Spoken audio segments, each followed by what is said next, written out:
voilà au sud de l'île, à Kaohsiung, truc comme ça. On va l'appeler Kao, cette ville, pour les intimes.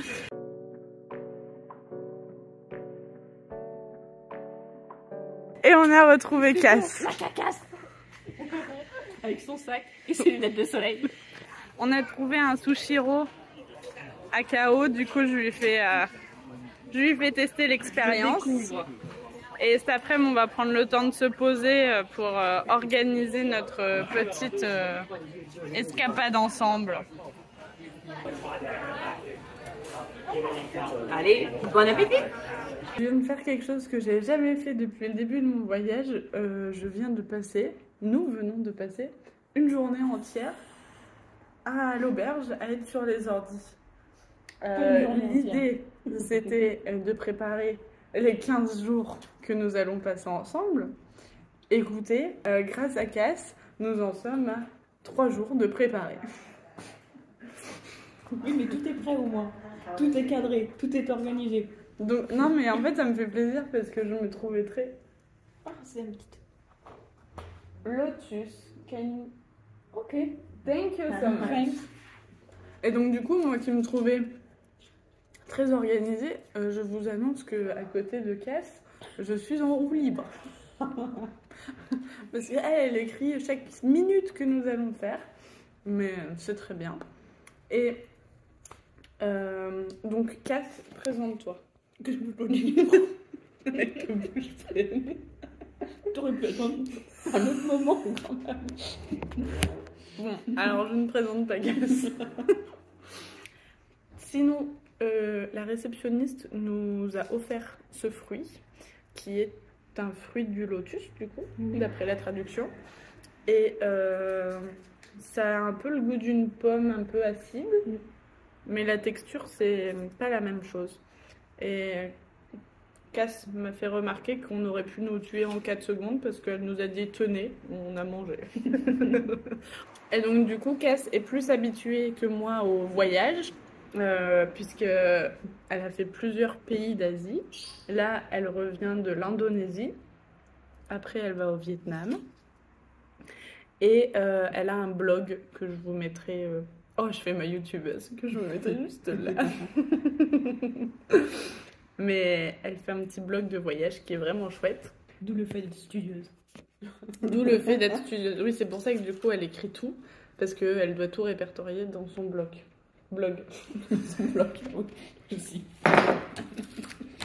Voilà, donc vous allez la voir pendant un petit moment. des jours et des jours, ça va être l'enfer. Je regrette déjà. J'étais bien toute seule. Ça va être épuisant. Ouais.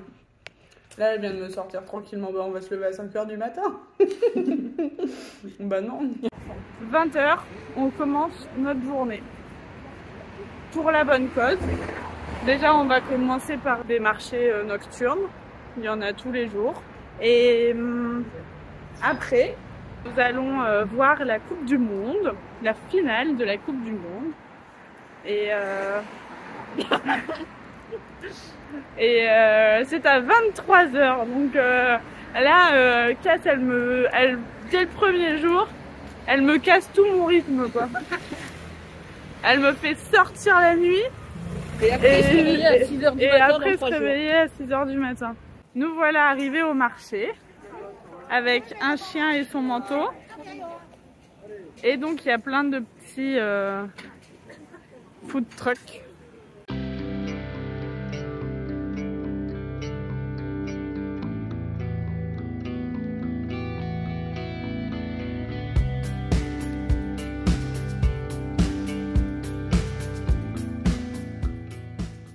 Alors, nous vous présentons ce plat qui est un hot dog taïwanais. Donc avec une saucisse bien sûr, mais ça on pense que c'est une sorte de riz. Riz collant. Ouais, de riz collant. Faut que je fasse la dégustation? Ouais. Ok. La pression. C'est super bon. C'est vrai? Ouais. Et c'est quoi? C'est piquant ou pas? C'est quoi le truc rouge, orange? C'est pas piquant. Violet? Oh la vache. Attends. Non, c'est pas piquant. Première expérience Brochette d'œufs de caille au poivre. Je viens de prendre un coup de chaud en mangeant un œuf. Bon alors, notre projet de regarder le match dans un bar est en train de prendre une tournure inattendue. Tout est réservé. Donc on continue à faire le tour, mais ça sent qu'on va finir à l'auberge avec un ordinateur sur les genoux. Mise tout sur lui, il est inattendu sur notre chemin. On y croit. C'est un échec. C'était une ambiance très bizarre à l'intérieur. C'était très bizarre. Attends, c'était sûrement un faux bar. Il se passe des trucs, vaut mieux pas savoir ce qui se passe dedans. Ah, on perd en... On n'y croit plus trop là. Après 20 minutes de métro, on teste officiellement notre dernier espoir. Mission accomplie. La télé est là. On part sur des commentaires en taïwanais. C'est parfait. Vous voyez, j'ai voulu petit déjeuner. Du coup, je pensais avoir pris un petit truc de jus d'orange, quoi, de jus de pomme. Et bah, j'ai pas dû lire ce mot qui s'appelle vinaigre.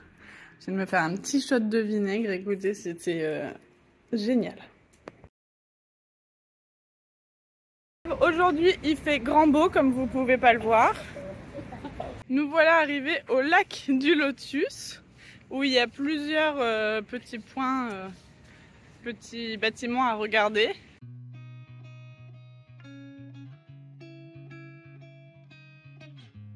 Premier point autour du lac, les pagodes du tigre et du dragon. Et d'après Cass, il ne faut pas se tromper, il faut rentrer d'abord par le tigre et après visiter le dragon, parce que si tu fais le contraire, ça porte malheur. Mais elle n'est pas sûre, donc...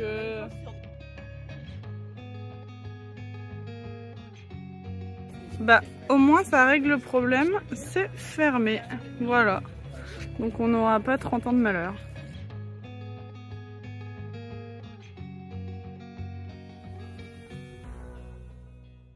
Cass, experte du drone, nous fait une petite session. Je vous laisse admirer ses talents de vidéaste dronistique. Je vais pas me cracher à ce moment-là. Hein. Il est là. Est-ce que vous le voyez? Le petit point. Attends, je vais m'approcher. Coucou. Il est tout petit. Et plié, il fait la taille d'un téléphone. Il est tout rikiki, il est tout léger. J'avoue que je découvre un monde que je ne connais pas, mais... Trop mignon, c'est mon drone. Je l'aime trop.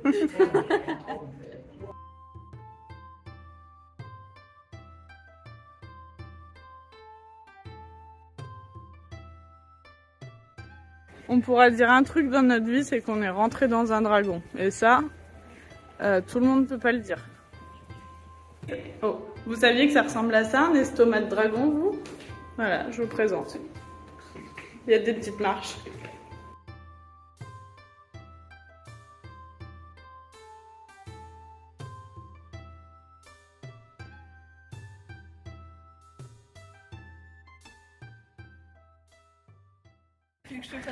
Où sommes-nous, Cass? Nous sommes au Creative Park de Kaohsiung. Et quel est le principe?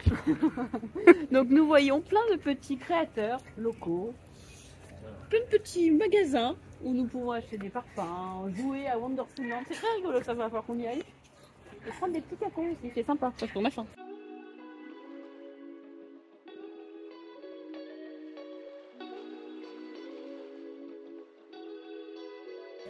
Nous voilà arrivés sur l'île de Xijing, dirons-nous, qui est une île collée à Kiao. Et on va aller voir la plage. Oui!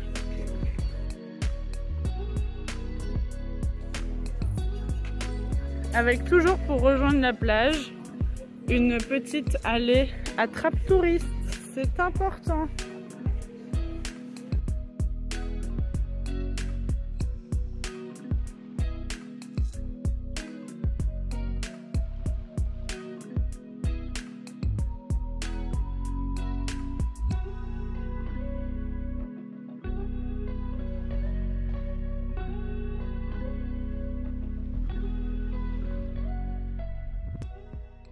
Nous voilà de retour pour vous jouer un mauvais tour.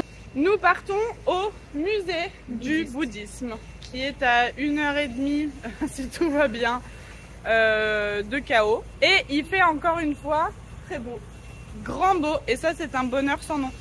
Vous voyez sur Google Maps, ça mettait que le bus il arrivait à 9h10.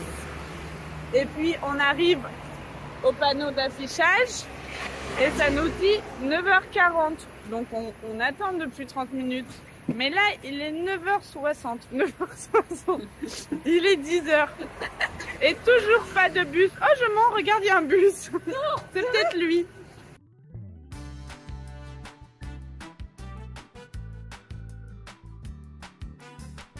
Victoire. Après 50 minutes d'attente. Voulez-vous une blague?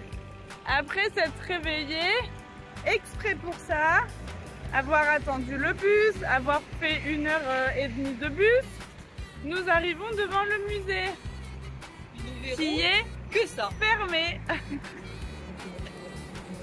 C'était pas marqué sur internet, ok? Nous jugez pas. Putain, quelle mine. Plus vraiment, hier soir, on a vraiment passé 20 minutes à se dire est-ce qu'on y va, est-ce qu'on n'y va pas, ça vaut le coup. Est-ce que ça vaut le coup de faire du transport, gna gna gna gna.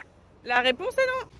Oui, et le monsieur nous a dit c'est fermé aujourd'hui et demain, donc c'est vraiment que pour notre pomme. Hein. Je pense que c'est juste qu'ils font des petits travaux. Du coup, on a regardé, c'est légal de faire voler droni. Donc on va s'offrir le, le musée, voilà, en restant assise. J'avoue que moi je découvre le monde du drone. En tant que voyageuse, je m'étais posé la question un drone ou pas, et c'est vrai que moi le voyage genre c'est avec mes yeux. J'ai envie de voir avec mes yeux, et le fait que ça soit un drone qui filme du dessus, c'est sûr que c'est hyper beau, c'est hyper stylé, mais j'ai ce truc de me dire bah c'est comme si je regardais un documentaire à la télé quoi, c'est pas mes yeux qui ont vu. Pour ça, du coup, de mon côté, pas de drone. Et c'est vrai qu'en étant, quand je faisais de la rando en Haute-Savoie et tout, commence à m'énerver d'entendre les drones pendant un quart d'heure au-dessus de ma tête. donc voilà, mais je découvre et c'est vrai que c'est quand même un peu stylé. Ça fait des très belles images et là son drone il fait 200 grammes, donc c'est vrai que ça prend pas de place ni de poids. Comme vous pouvez le voir, ça avait l'air sympa. Nous voilà dans le monastère.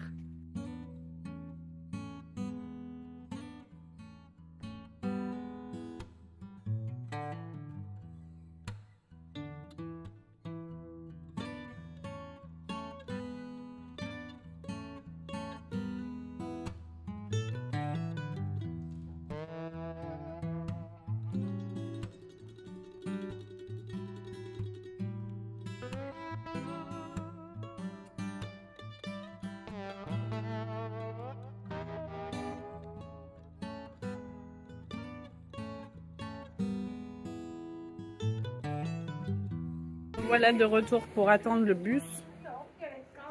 Et on s'est fait un copain. Oh. Alors c'est ça aussi le voyage, c'est les laveries.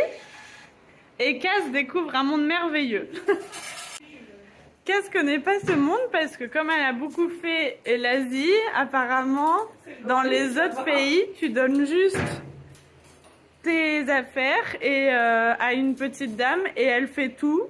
Et t'as plus qu'à revenir chercher. Voilà, tout propre, plié, rangé. Là, il faut qu'elle travaille un peu, la casse. Pas l'habitude, quoi. Nous sommes le lendemain matin et on quitte Kaohsiung pour une destination qui devrait être sympathique.